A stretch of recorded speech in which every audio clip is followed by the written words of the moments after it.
Olá! Bom, hoje o vídeo é mais uma vez para esclarecer algumas perguntas e dúvidas que eu recebo quando eu falo de escrita e principalmente quando eu falo da escrita da dissertação do mestrado, né? Eu acho que esse rolê de ter um projeto de longo prazo é algo que faz as pessoas ter dúvidas de como é que a gente mantém a disciplina, o comprometimento por tanto tempo e realmente faz acontecer diante de todas as outras demandas da vida, né?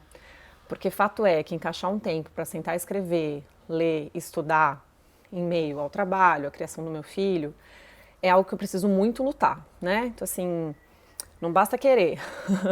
Tenho que me esforçar para encontrar essas brechas de tempo para a escrita, para estudar e tudo mais. E eu fiz um cálculo rápido, assim, para saber quanto tempo já estou escrevendo essa dissertação, porque eu comecei a escrever para valer o texto da dissertação no começo de 2023, porque eu entrei no mestrado em 2022, usei o ano de 2022 para fazer as disciplinas exigidas, né, para obter os créditos necessários. E a partir de 2023 foi quando eu comecei realmente a escrever a dissertação, entreguei relatório de qualificação com 2 capítulos e agora estou nesse sprint final, né? Porque estamos em agosto, meu prazo de entrega é março de 2025. E aí, até agora, né? Então, do começo de 2023 até agora, já se foram mais de 590 dias. Então, são quase 600 dias que eu venho escrevendo sobre a mesma coisa, né? E essa mesma coisa é sobre o livro Pessoas Normais, da Sally Rooney, né? Eu venho analisando esse livro diante do contexto histórico e literário da Irlanda, né? O que estava acontecendo naquele momento, que era basicamente um pós-crise financeira de 2008. Eu falo muito disso aqui em outros vídeos, mas estou recapitulando só para caso alguém tenha caído de paraquedas nesse vídeo. Então eu venho estudando esse tema, né, analisando a fundo o livro dela, sempre relacionando literatura e história, que é a minha linha de pesquisa lá na USP, que é onde eu estou fazendo meu mestrado. Então, 600 dias é muita coisa realmente, né? E assim, como não se perder diante de um projeto tão a longo prazo?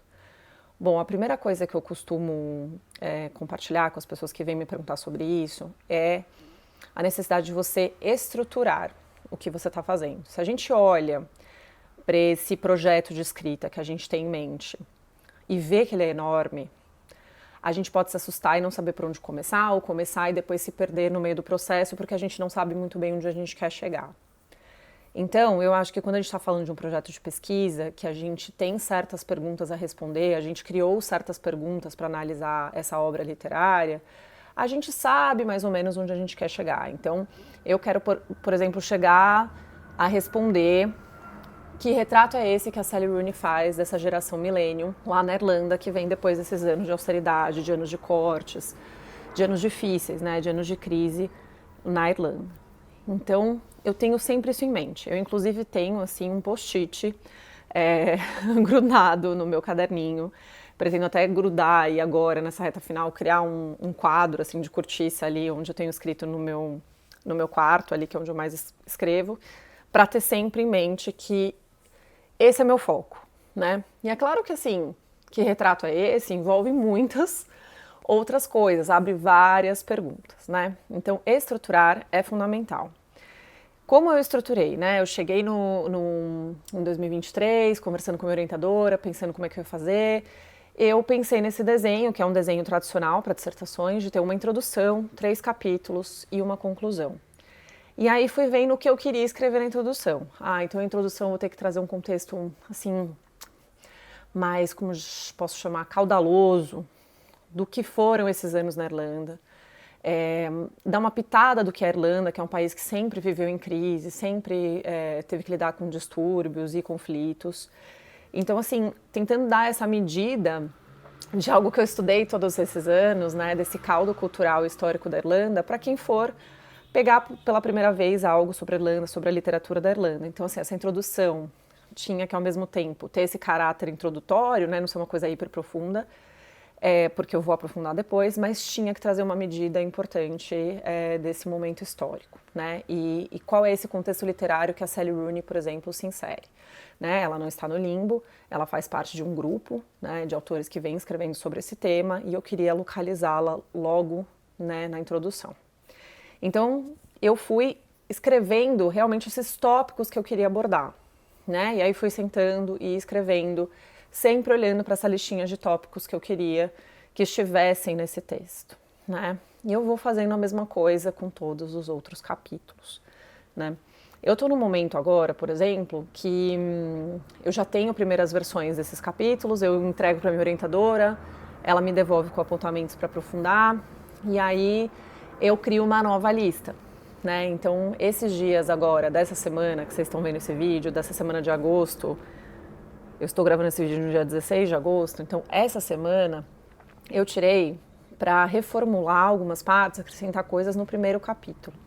Então eu fiz de novo uma listinha que eu costumo fazer no meu diário de pesquisa, que é um arquivão que eu tenho assim bem simples de Word, onde eu coloco trechos legais que eu achei, coisas que eu quero falar, reflexões que eu tenho sobre esse projeto de pesquisa. E lá eu também coloco essas listinhas, né? E aí eu coloquei assim tudo que eu precisava atacar nessa semana. Então, fico sempre olhando para isso, para não perder de vista tudo que eu quero fazer, porque senão a gente conversa com a orientadora, até anota no caderno alguma coisa ou outra, mas a gente perde de vista o que realmente tem que ser feito. E aí, uma outra pergunta frequente que eu recebo é se eu estabeleço horas para ser escrito. Então, assim, vou escrever por 2 horas, ou se eu coloco, assim, num calendário muito fechadinho o dia e o horário que eu vou escrever a dissertação. Bom, a resposta é não. A minha cabeça não funciona muito assim com prazos muito, muito fechados. É uma coisa que, na verdade, acaba me trazendo frustração quando eu não consigo completar esses prazos com o sucesso que eu gostaria. Então, o que funciona para mim é estabelecer um prazo um pouquinho mais largo, um pouquinho mais gentil, vamos dizer assim.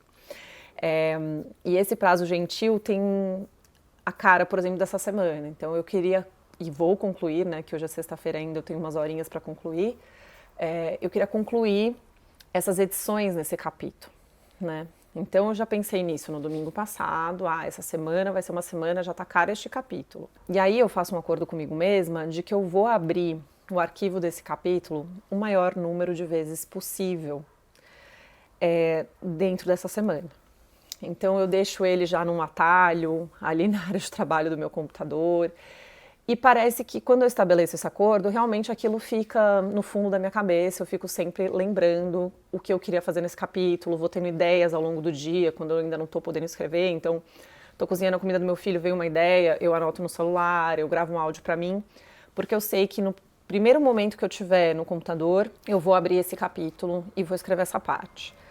E funciona, gente, pode parecer uma coisa assim meio trelelê, assim, abre quando dá, toda hora que dá e tal, mas é o jeito que funciona para mim e eu vou vendo a evolução. E cada vez mais que eu entro no capítulo, vou mexendo e vou gostando do que eu tô fazendo, me dá mais vontade ainda de entrar. E eu fico até irritada nos momentos do dia que eu não posso me dedicar a esse capítulo. Então, eu acredito que hoje, sexta-feira, eu tenho ainda assim umas horinhas quando eu chegar no trabalho, vou chegar um pouquinho mais cedo, vou conseguir mexer nesse capítulo e acho que eu vou conseguir atingir essa meta que eu estabeleci comigo mesma. Então é assim que eu tenho feito. E aí, por exemplo, minha outra meta para este mês, para até o final do mês, então estamos no meio de agosto, é terminar uma nova versão é estranho, né? Mas fazer uma nova versão do segundo capítulo, que eu tenho ele já bem esquematizado, meio que esboçado. Eu quero dar uma cara mais finalizada para ele, acrescentar algumas coisas, ver quais são os pontos que eu ainda preciso trabalhar e aí deixar ele com uma carinha mais final até o fim de agosto, tá? E aí vou fazer a mesma coisa com o terceiro capítulo em setembro e outubro vai ser um mês muito louco na minha vida, então eu tô querendo dar um grande gás em setembro para em outubro estar mais tranquila, porque veja só, outubro tem a Flip, mas antes de outubro tem o lançamento do livro novo da Sally Rooney, em setembro, dia 25 de setembro, se eu não me engano, 24, 25, algo assim, que muito me interessa, né, para eu ler o que essa autora tá fazendo de novo e quais são os temas que ela traz nesse novo livro que conversam com o que eu tenho pesquisado, né, porque a gente estuda um romance da autora, mas a gente sempre tem que ter uma visão mais global, principalmente quando é uma autora contemporânea que tem uma produção que ainda dá pra gente dar conta de ler tudo e fazer pequenas observações, né? Então, às vezes eu faço relações com outras obras dela quando é um tema que se repete muito, quando é algo meio que já faz parte do estilo dela. Então estou de olho nesse livro. E aí em outubro mesmo tem a Flip, que é a festa literária lá de Paraty, que eu adoro ir, é sempre muito bacana, muito gostoso. Meio que a Disneylândia de quem gosta de livros e gosta de falar de literatura. E tem um simpósio de estudos irlandeses, tem as eleições, né? Lembrando que eu sou, além de pesquisadora, mestranda e tal, eu sou jornalista e editora de política, então vai ser um mês assim bem agitado. Então quero ver se em setembro eu consigo caminhar bastante com as coisas para outubro curtir um pouco mais o rolê. Bom, outra pergunta que costumam me fazer é o lugar onde eu escrevo, né? Então eu comentei que eu escrevo aqui no meu quarto. A gente fez uma escrivaninha recentemente aqui para justamente eu poder ter um espaço um pouco mais confortável para escrever, porque até então eu vinha escrevendo na mesa da sala, enquanto eu estava de olho no meu filho aqui, enfim, a gente também não tinha outro espaço para escrever, era a mesa da sala mesmo. Agora eu tenho esse espaço no meu quarto, então eu tento, aqui no conforto de casa, fazer um chazinho, aproveitar a luz que entra na janela, que é uma delícia ali no meu quarto, e escrever, né? Mas confesso que eu também adoro escrever no trabalho. Acho que eu me acostumei nesses anos todos como jornalista, trabalhando em redação, a escrever nesse ambiente um tanto caótico, sempre com barulho, sempre com conversas, né? Então, sempre que possível, eu tento chegar mais cedo no trabalho e lá sento no meu computador, boto um fone, eu deixo a TV ligada mesmo nas notícias e escrevo, né? E eu adoro escrever no desktop, né? Notebook é uma coisa assim que tô me forçando a criar o hábito, porque ajuda muito essa coisa, claro, né, móvel do notebook. Mas eu prefiro muito mais, eu acho muito mais confortável escrever num computador assim de mesa, né? Entregando a minha idade, né? Computador de mesa, enfim. Mas eu tenho feito esse movimento em direção ao notebook para essa mudança de ares, sabe? É uma coisa muito extenuante. Tem vezes que eu enjoo do texto que eu estou escrevendo, que eu não aguento mais ler aquela parte, que eu não aguento mais pensar sobre aquilo. E tem ajudado a escrever em outros lugares, né? Então hoje mesmo eu deixei meu filho na escola, eu não tinha almoçado, parei para almoçar numa padaria que tem aqui perto de casa, que é um ambiente super gostoso, o dia tá super bonito. Levei meu computador, sentei lá e escrevi por um tempo, depois parei, comi, depois li um pouco outros livros. E essa é uma coisa que eu queria falar também. Bastante gente me manda mensagem falando: nossa, quando eu fiz mestrado ou doutorado, eu não consegui ler mais nada para além do que eu vinha fazendo. E eu acho que eu já falei várias vezes aqui que para mim é uma questão assim, de sobrevivência. Me distrair um pouco.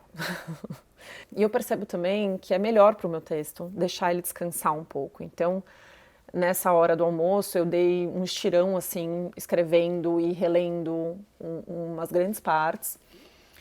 E aí meio que esgotou tudo que eu tinha, esgotou minha criatividade naquele momento. E eu falei, eu vou ler o livro que eu comecei hoje a ler, o novo livro da Mariana Salomão Carrara, que nossa, eu tô gostando muito, assim, eu tô numa primeira parte que o narrador da história é uma árvore.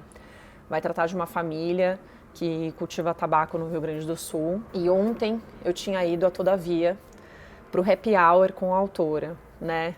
E é mais um exemplo de como eu tento encaixar na minha semana momentos de distração. Pra, de novo, não deixar tudo muito pesado. Então, ontem eu tava de folga do trabalho, cheguei antes para tomar um café com a Sara, que eu adoro, uma amiga querida que a internet me trouxe. A gente conversou um tempão, depois a gente foi pro happy hour da Todavia, que são esses encontros que a editora faz pra gente conhecer os lançamentos do mês e também ter esse contato com o autor. E a Mariana Salomão Carrara estava lá, ela é uma autora muito elogiada, que as pessoas gostam muito dos lançamentos, né, dos livros dela. E eu tô lendo pela primeira vez. Então eu tô gostando muito. Então ontem foi um dia assim que me preencheu muito, me senti assim livre para pensar em outras coisas, para conversar sobre outras coisas, conversar só sobre livros por prazer, né? E aí voltei muito mais abastecida, acho que até por isso que hoje dei um estirão em tudo dessas escritas que eu estava precisando fazer, né? Então assim, eu recomendo muito que você faça isso, eu defendo muito a distração. Eu escrevi um texto sobre isso na newsletter uma vez, e assim, acho que não funciona para todo mundo também, né? Tem gente que assim, às vezes pega o caminho da distração e não retoma mais, né, pro lugar. Mas eu lido bem com esses escapes, sabe? Vou ali, fujo ali, vivo um pouco e volto. E eu também, nesse movimento, tento não escrever a dissertação aos finais de semana, porque eu já faço plantão como jornalista aos finais de semana, né? Eu trabalho um final de semana sim, folgo 2 finais de semana. Então não é que eu tenho todo o final de semana à minha disposição. E às vezes eu e meu marido estamos dispareados no plantão, ele também faz plantão, e aí fica uma coisa que a gente não se encontra no final de semana. Então eu tento ao máximo todo final de semana preservar para curtir meu filho, meu marido, meus amigos, minha família. Se eles estiverem viajando, meu filho e meu marido, eu curtir sozinha, descansar realmente. Por isso que eu concentro a escrita da dissertação ao longo da semana, né? Então, como eu trabalho à noite, né? Sou uma pessoa que trabalha à noite até de madrugada, eu consigo à tarde, que é o momento que meu filho já está na escola, me concentrar nessas coisas da dissertação e na leitura de outros textos, né? Porque eu estou falando muito de escrita, mas a dissertação ela exige muita leitura, como eu sei que vocês imaginam, né? E esse é um outro ponto que é legal de falar, assim, eu defendo muito e eu falo muito com minhas amigas sobre isso, amigos da pesquisa, sobre uma pesquisa inteligente, né? A gente não vai conseguir ler todos os livros que a gente imagina, né, que possam ajudar a gente a escrever essa dissertação, a esclarecer certas coisas ou a levantar outros pontos que a gente pensa que possa ser interessante. Não vai dar tempo. Essa é a realidade, tá? Então, assim, são 3 anos na USP para fazer mestrado para quem não tem bolsa, que é o meu caso, mas para quem tem bolsa, esse tempo é ainda mais curto. Acaba ficando meio na casa dos 2 anos. Então, não dá, gente. Então, a gente tem que ser um pouco mais criterioso com as coisas que a gente vai atrás. E ser criterioso envolve, por exemplo, aprender a ler índice de livro. Então, antes de pegar esse livro inteiro para ler, olhar bem o índice, entender se aquilo funciona, conversar com colegas de pesquisa, olha, eu estou precisando de algo que fale mais sobre o tempo e o espaço. Você tem alguma dica mais certeira para me dar? E as pessoas são muito generosas nesse mundo da pesquisa, pelo menos essa é a minha experiência. Eu sei que tem gente que tem experiências horríveis no mundo acadêmico. E é importante a gente ter isso em mente, que nem sempre é uma coisa acolhedora. Mas eu tenho uma experiência muito legal de gente que me sugere, de gente que me manda o arquivo, né? Meu, imensa gratidão por essas pessoas. Então, assim, treinar o olhar para uma coisa mais objetiva. E aí isso esbarra também na leitura fragmentada, que eu falo com bastante frequência também. A gente, às vezes, só lê um capítulo de uma tese inteira, né? Ou de um livro enorme, a gente vai direcionado naquele ponto que é o que a gente acha que vai nos interessar. A gente aprende também a buscar a palavra-chave, né? Então, assim, a pesquisa é uma coisa mesmo de assim, caça ao tesouro, eu diria, tá? A gente vai recebendo umas pistas aqui e ali, a gente tem que desvendar alguma coisa e aí ir atrás do ponto muito específico que você está procurando, porque senão realmente não dá tempo. E eu criei o hábito de escrever e ao mesmo tempo pesquisar, né? Pode ser que para muita gente isso seja óbvio, mas existem pessoas, existem pesquisadores, existem colegas meus que preferem, por exemplo, ler, e lá no fim, diante de tudo isso, escrever. Eu acho muito complexo para a minha personalidade. Eu ia ficar ansiosa de tentar lembrar de tudo, porque você começa a fazer associações e se às vezes você não tem tempo de escrever, você perde o timing daquela associação, daquela reflexão bacana que você fez a partir daquele texto. E por mais que você anote, às vezes, assim, o charme daquilo que você pensou se perde, né? Pelo menos essa é a minha experiência. Então, o que eu faço? Ah, tá, no capítulo 2 eu vou escrever mais sobre a transição do Cônio da Mary Ann para Dublin, a entrada na universidade, como é que cada um reage a isso. Eu vou esbarrar em temas, por exemplo, transição do rural para o urbano.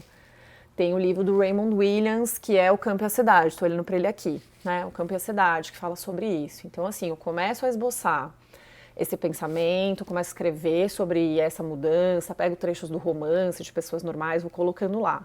Senti a necessidade de incluir uma parte mais teórica, né, que vai me ajudar na minha argumentação, eu pego o livro e vou lá e leio, chafurdo nele, entendeu? Procuro vários trechos, não sei o quê. Achei um trecho legal, já começo a esboçar o texto usando esse trecho.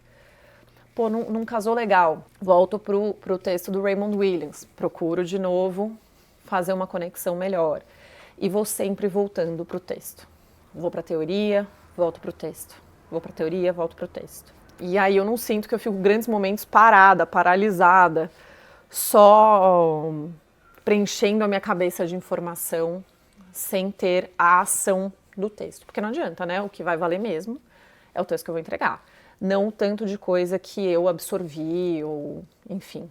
Claro, existem outros métodos também de avaliação em outras universidades, mas quando o método é uma dissertação, você tem que dar um jeito de trazer tudo aquilo para o texto, né? E eu prefiro fazer isso de forma dinâmica e constante, né?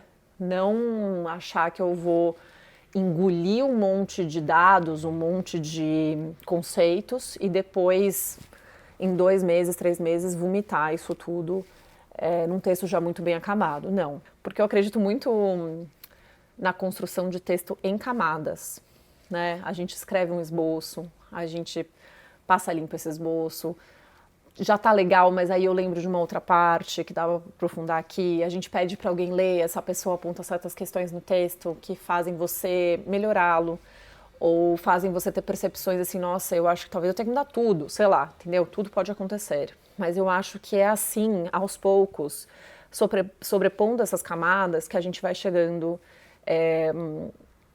no texto que a gente quer, né? Em argumentos que a gente nem imaginou no começo, reflexões e tal. E até hoje, assim, 600 dias escrevendo essa dissertação, tem vezes que eu falo assim, nossa, eu acho que a minha visão desse romance está mudando, e eu deveria mudar também trechos da dissertação. Acho que isso nunca acaba. Se eu tivesse 1000 anos para fazer essa dissertação, provavelmente ela teria 1000 caras, né? Então é isso. Deixa eu ver se tem mais algum tema que eu deveria falar aqui sobre essa escrita que as pessoas me perguntam. Ah, lembrei.